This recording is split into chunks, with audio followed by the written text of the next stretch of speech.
Hindi ko alam kung makabuluhan na naman to, pero isi-share ko pa rin sa inyo. Mother's Day ng araw na yan at maaga kaming umalis, hindi para mag-celebrate, kundi para mamili ng isda.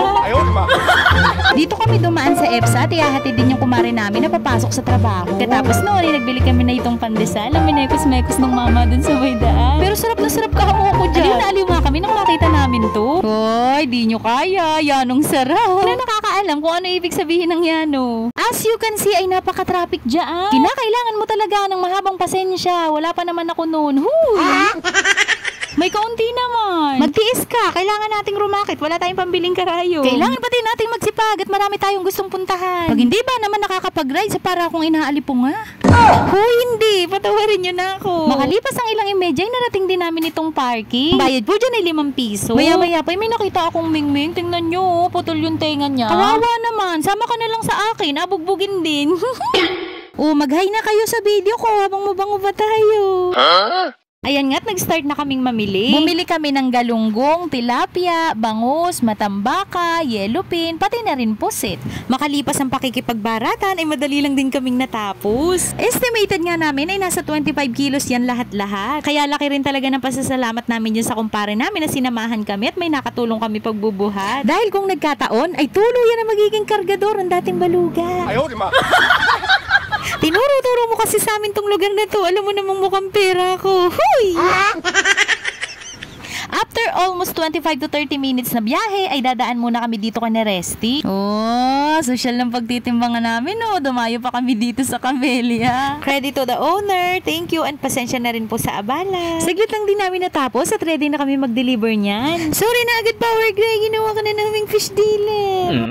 Na mga oras na yan, ay hagas na din ako. Tako'y maghaninang pabaga. Fast forward na natapos nga namin at pupunta na kami doon sa aking inaanak.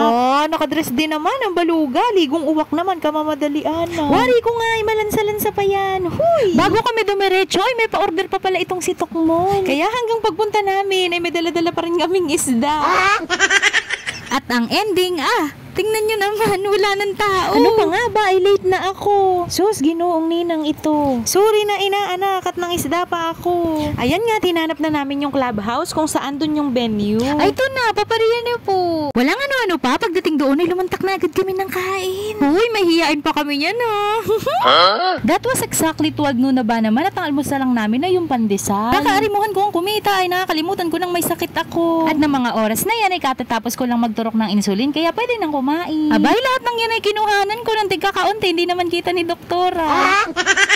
By the way, thank you nga pala dun sa lahat ng bumati sa akin ng Mother's Day. Yung mga nag-PM sa akin na hindi ko na mga na-replyan, lahat po yun nabasa ko. Hagas lang talaga ako nung araw na yan. Nalate na ba naman kami na pagde-deliver ay nagagalit na yung mga ate ko. May mga lakad kasi sila, hindi mga makaalis at iniintay nga ako. Pasensya na po talaga, sorry na.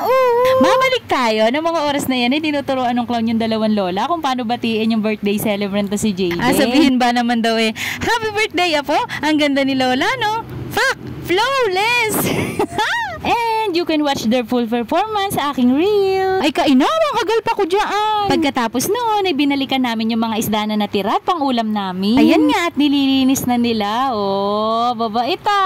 A big thank you Lord for always guiding us and for all the blessings. Salamat din sa mga nanood, lalo na sa mga nakarating dito sa dulo. At kung hindi pa kita followers, follow mo naman ako. Yun lang, tapos na. Ay, huy, hindi pala sila mababait. Break time lang sa pag-iinom ng mga loko.